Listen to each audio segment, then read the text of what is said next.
Avant de commencer, je m'excuse pour la gêne occasionnée, j'ai mal réglé les fonctions de l'appareil, il y a donc parfois des différences de lumière assez prononcées, mais cela ne nous empêche pas de liker, de partager et de vous abonner si vous aimez ce que je fais. Bonne vidéo à tous et à toutes. Alors on va commencer par la naissance de la méritocratie et de l'école républicaine. Salut les curieux et les curieuses, bienvenue sur ce nouvel épisode de la série sur l'éducation. Ce sera le dernier épisode qui portera sur la méritocratie et les stratégies scolaires. C'est parti! J'affirme la volonté de fonder chez nous une éducation nationale et de la fonder sur des notions du devoir et du droit. Pour cette partie capitale de l'éducation, il a paru tout naturel que l'instituteur, en même temps qu'il apprend aux enfants à lire et à écrire, leur enseigne aussi ces règles élémentaires de la vie morale qui ne sont pas moins universellement acceptées que celles du langage et du calcul, dira Jules Ferry après sa loi du 28 mars. Bah, il avait l'air plutôt convaincu, hein. T'as essayé de mettre le ton, c'est pas mal. Ouais, j'ai tenté un truc, je suis pas hyper convaincu. Ouais, sinon il était plutôt motivé, il voulait que tout le monde ait une éducation de base, y compris les filles et les fils de fermiers. Que tous et toutes devaient posséder un minimum requis, lire, écrire, apprendre à compter. D'ailleurs, c'est un truc qui revient souvent et qui est revenu il y a pas longtemps, pour ceux qui pensent que l'école a été dévoyée. Le rôle de l'école, là nous sommes unanimes dans notre famille politique pour dire que le rôle de l'école c'est d'apprendre à lire, à écrire et à compter. Pour moi, les enseignants sont là pour apprendre à nos enfants à lire, à écrire, à compter, à maîtriser les savoirs fondamentaux. Moi, ce que je souhaite, c'est que l'on apprenne prioritairement à lire, à écrire, à compter à l'école. Alors avant les lois de Jules Ferry, l'école existait, hein, mais elle n'était tout simplement pas obligatoire, ni gratuite. En 1802, il y a les lycées pour garçons qui sont créés.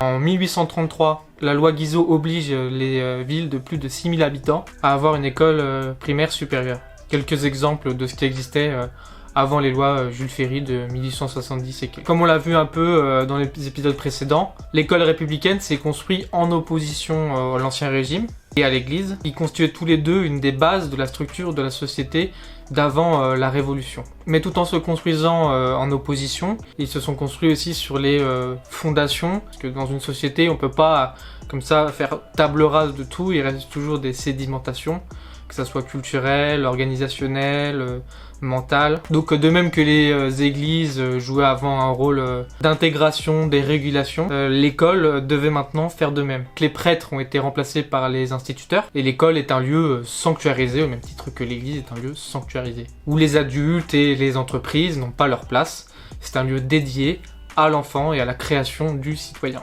Maintenant, parlons de la méritocratie proprement dite. Elle permet l'élitisme républicain et elle est une sélection des plus aptes. On pourrait dire d'une forme de darwinisme social avant Spencer, où ce sont les plus aptes intellectuellement, ou en tout cas qui arrivent le mieux à passer les tests intellectuels dans le milieu scolaire, qui montent dans les hautes sphères de direction de la société. Donc ils deviendront les élus et influenceront la marche du pays. La direction politique. La méritocratie repose sur un postulat de liberté de choix. Choisir de travailler à l'école ou choisir de ne pas travailler à l'école. Même si l'on sait que par nature il y a des gens moins doués que d'autres, et que l'origine sociale a son importance dans la réussite, on suppose aussi que l'individu peut, par la seule force de ses moyens, réussir à outrepasser ces barrières. Il y a donc d'un côté les méritants et d'un autre les non méritants. Le « on » que j'utilise étant ceux qui croient à la méritocratie. Depuis les années 60, des études ont montré que la méritocratie n'était pas une réalité statistique. Il y a bien sûr des élèves d'origine sociale qui réussissent à l'école, ce qu'on appelle des transfuges, mais le tableau d'ensemble n'est pas celui-là. Selon Bourdieu en 1961, il y a respectivement 5,8% de fils et 5,2% de filles d'agriculteurs qui sont à l'université. Là où il y a 8,3 et 7,3% pour les employés et 27,5 et 29,9 pour les professions libérales et cadres supérieurs. C'est pour cette raison que ces livres coécrits avec Passeron s'appellent Les héritiers et la reproduction. À des stats plutôt convaincantes en vrai, hein. Ouais, j'avoue.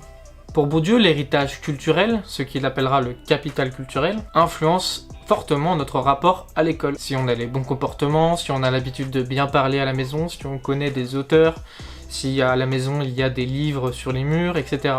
Par exemple, si je prends mon cas, moi je suis entouré de livres, mais c'est pas pour rien. Mon père a toujours eu plein de livres autour de lui et il aimait la culture. Bien sûr, ce n'est qu'une partie de l'explication. La partie socialisante. Dans quel milieu social on a baigné et qui nous a formé notre habitus de classe. Ce capital culturel est inégalement dispersé à travers la population, comme on s'en doute. Ça dépend de l'origine sociale de notre famille. Suivant la famille d'où on vient, le capital culturel est plus ou moins adapté au capital scolaire qui est demandé à l'école. Par exemple, le capital culturel de la famille, c'est toute la musique, mais pas la musique classique. Et encore, la musique classique ne sert pas forcément de nos jours à l'école, mais on va dire que c'est un petit plus. Mais si c'est tout sauf la musique classique et toutes les autres musiques, ça va pas trop t'aider à l'école. Mais si tu connais les auteurs classiques de romanciers, de philosophes que tu apprends au lycée, là, par contre, ça va beaucoup t'aider. Ah, pour Bourdieu, qu'on qualifie parfois de néo-marxiste, les rapports de domination sont très importants dans son travail. Donc en fonction de la classe sociale d'où l'on vient, on l'a vu avec l'ouvrier qui se voit devenir patron ou pas, eh ben on a une habitude de classe qui a intériorisé en soi, donc c'est-à-dire dans ses schémas de pensée, et il a incorporé donc dans son corps en fonction de son exis corporel, ce qu'on appelle.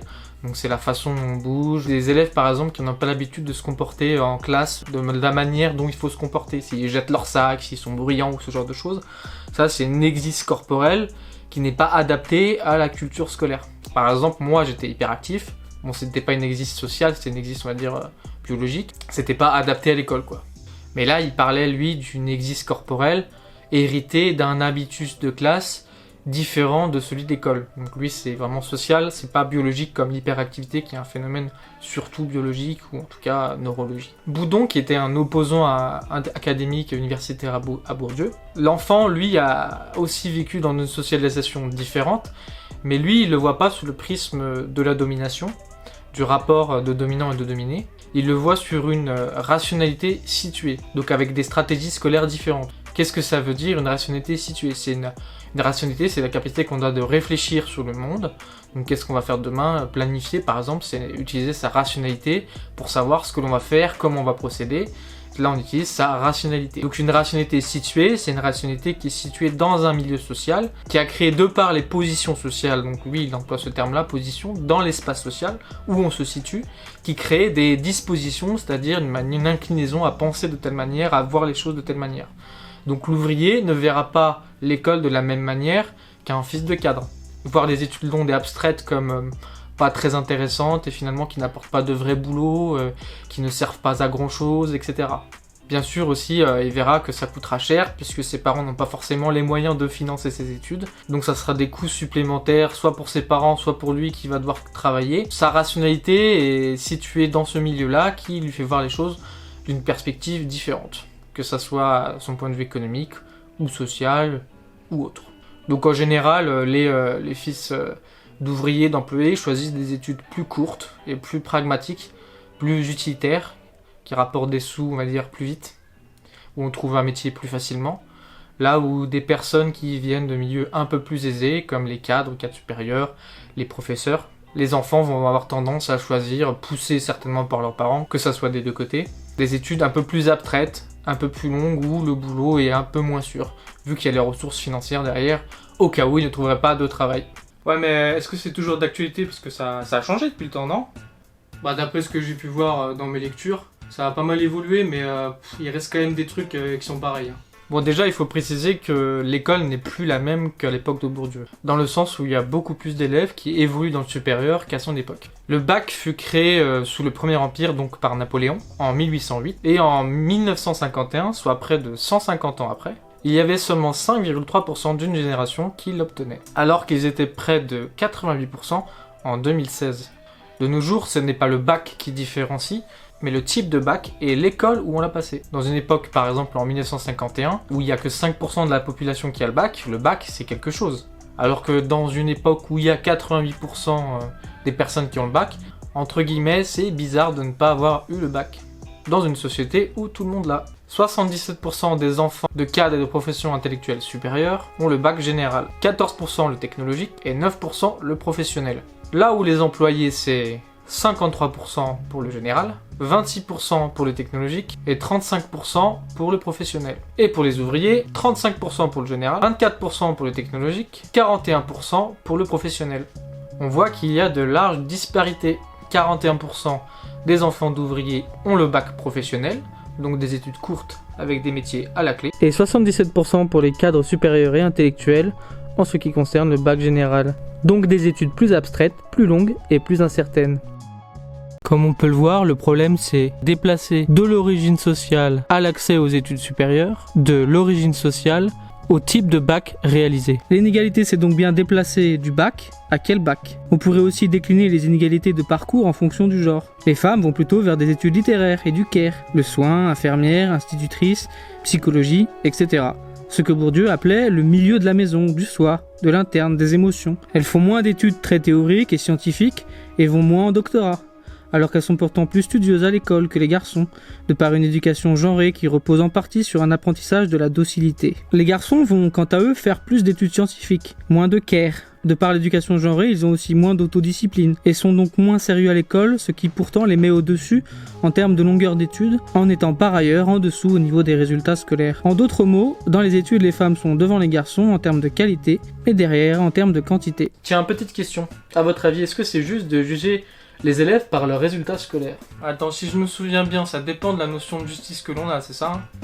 Par exemple, si on veut compenser l'héritage culturel, en même temps, juger quelqu'un sans juger sur ses résultats, c'est problématique. On fait comment du coup?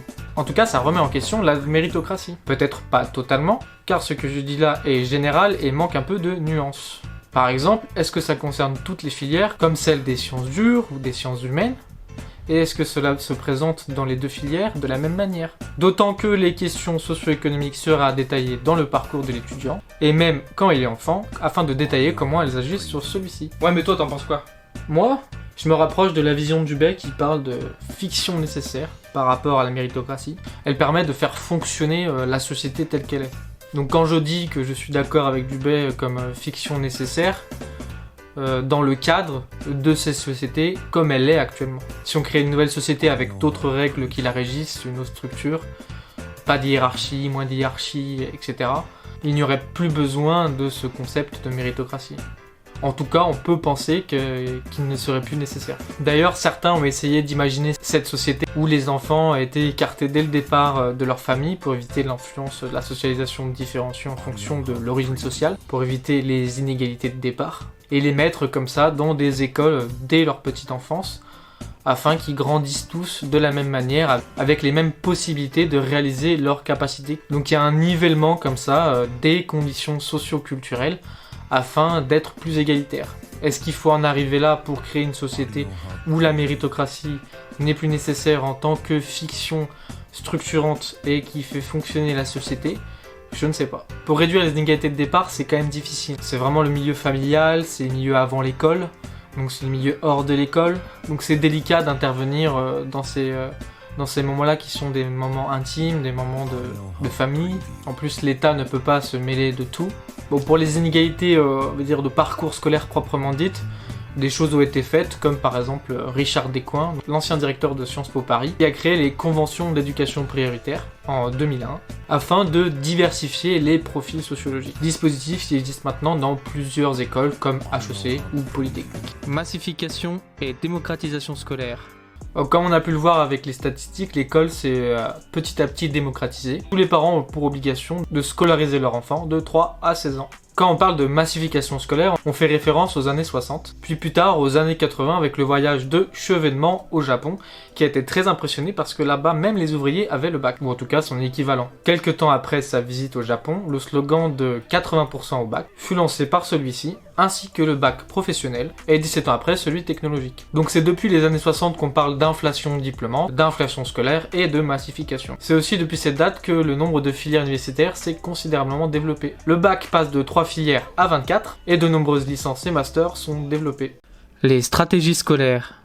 Partie 1. Stratégie parentale. Alors passons aux stratégies scolaires. Qu'est-ce que c'est que cette affaire? La définition d'une stratégie, c'est avoir un objectif et avoir un plan pour réaliser cet objectif. Des choses à faire, des choses à ne pas faire, etc. Donc c'est utiliser sa rationalité située selon Boudon et son habitus selon Bourdieu. Ce nombre croissant d'établissements, d'étudiants, de licences et de masters a mis en concurrence les filières entre elles, les masters et donc les étudiants du même coup. De plus, la mondialisation a élargi la compétition à la planète.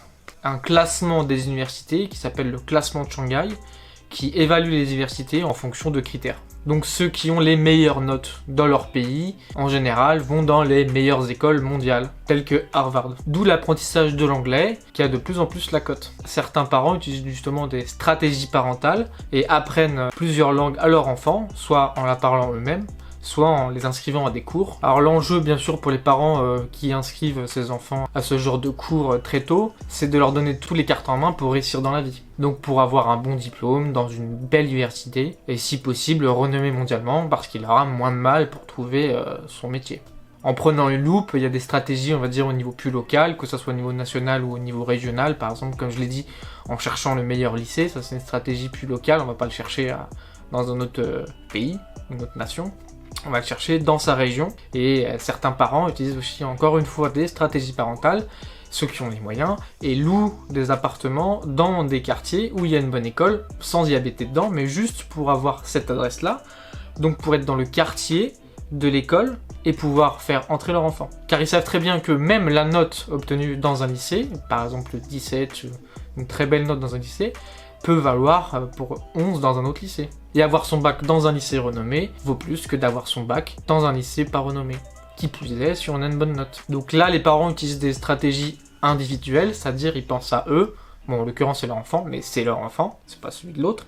Et on va dire que les inégalités des autres, ce n'est pas leur affaire quelque part. Là où une stratégie plus collective viserait quelque part à sacrifier son enfant, donc son présent, pour un plus grand bien collectif futur. Comme le dit d'ailleurs bien De Gaulle-Jacques, un sociologue du travail. C'est légitime que je n'ai pas une bonne place dans la société si je ne me suis pas donné tous les moyens pour améliorer mes compétences, ma formation et pour être performant sur tous les registres. Et donc ça banalise la compétitivité, la compétition, ça banalise ce que j'ai appelé la lutte des places. C'est-à-dire du coup les individus ne sont pas renvoyés à cet combat collectif de changer l'ordre des places, ils sont renvoyés à un combat individuel de changer sa place dans l'ordre. Donc utiliser les meilleurs moyens à sa disposition en fonction de sa place dans la hiérarchie sociale. C'est pour ça qu'on fait rentrer son enfant et qu'on utilise du coup des passe-droits. Si on est dans telle entreprise, on va le faire rentrer alors qu'on n'a pas trop le droit, on va lui donner tel poste alors qu'il n'a pas trop les compétences. Ça, c'est des passe-droits, on va dire, qui sont légitimés par l'importance qu'on en accorde à son enfant et à ses besoins.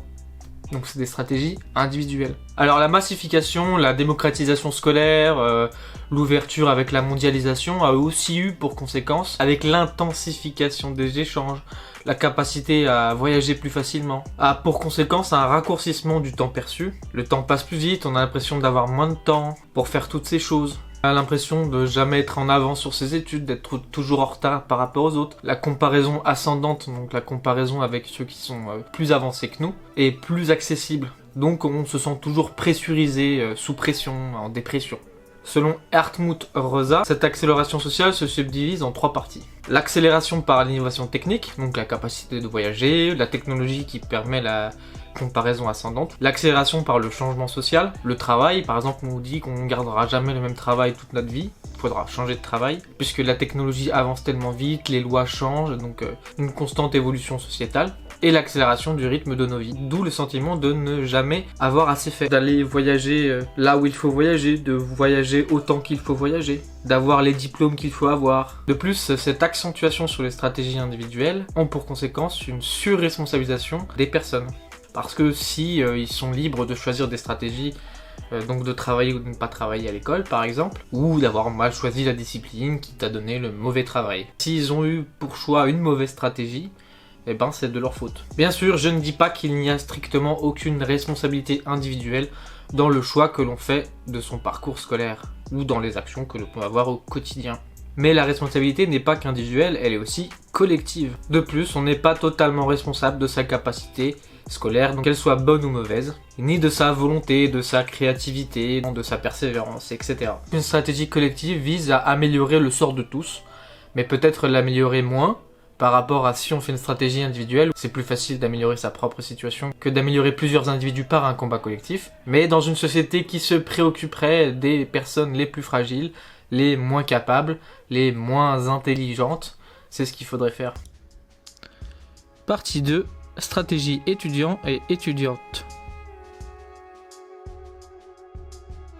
On a un peu vu les stratégies juste avant que j'ai mêlées avec les stratégies parentales, les stratégies des élèves, des étudiants et des étudiantes, qui ont aussi un niveau individuel et un niveau collectif. Par exemple, on peut aider son camarade de classe à rattraper les cours. Lors d'un concours, le choix d'aider son camarade qui a plus de difficultés que nous, au lieu de se concentrer par exemple sur ses propres besoins en termes de révision, ça peut être une stratégie collective par rapport à une stratégie individuelle qui se concentrerait uniquement sur sa réussite personnelle.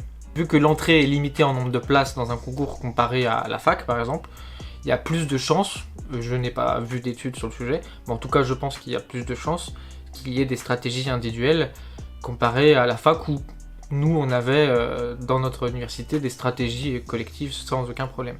En tout cas, des stratégies collectives momentanées qui sont pas basées sur, on va dire, sur des créations de lois, même s'il y avait beaucoup à la fac de Lyon 2 quand même des protestations. Ce n'était pas l'ensemble, ni la majorité des étudiants qui participaient à ces manifestations. Donc ces stratégies scolaires se situent donc sur le travail qu'on a vu. Est-ce que je travaille? Est-ce que je fais moins la fête? Est-ce que je travaille plus? Comment je m'organise dans mon travail par rapport aux examens? Est-ce que je révise 2 semaines avant et que j'ai la tête trop plein que j'arrive plus à réviser? Ou est-ce que je révise petit à petit? Et on sait qu'avec la mémoire à long terme, c'est mieux de réviser petit à petit que réviser tout d'un coup. Ça s'ancre plus profondément. Donc est-ce qu'on va être plus ou moins studieux ou studieuse? Tout en ayant des malus, entre guillemets, ou des points négatifs à chaque stratégie. Si je travaille plus, je m'amuse moins, et si je m'amuse plus, je travaille moins. Donc cette assiduité ou cette non-assiduité est possiblement influencée par tout un facteur socio-culturel, donc l'habitus studieuse développé par exemple avec des parents professeurs. Alors là, je vous ai fait un petit résumé avec les stratégies individuelles, collectives et locales, nationales et mondiales. Pour ceux qui veulent mettre pause et regarder un peu plus dans le détail. Partie 3. Présentation de soi de manière stratégique et authentique. La présentation de soi stratégique, c'est celle que vous utilisez quand vous voulez draguer un garçon ou une fille, ou encore quand vous cherchez du travail et que vous êtes en entretien, et là vous avez un objectif, en fait, c'est vraiment utilitaire, et pour réaliser cet objectif, vous allez avoir une stratégie, et à partir du moment où vous avez une stratégie, vous êtes dans la présentation de soi stratégique, hein, c'est tout con. L'autre, c'est la présentation de soi authentique, c'est celle que vous utilisez dans les rapports avec les personnes lesquelles vous vous sentez bien. Hein. Et les personnes que vous rencontrez pour la première fois, on a tendance à tous utiliser un peu de présentation de soi stratégique, histoire de ne pas passer pour un con. On va dire que quand il nous connaîtra mieux, il pourra accepter nos défauts, nos particularités qui pourraient le déranger au premier abord, mais qui ne le dérangera plus une fois qu'il vous connaît bien en fait.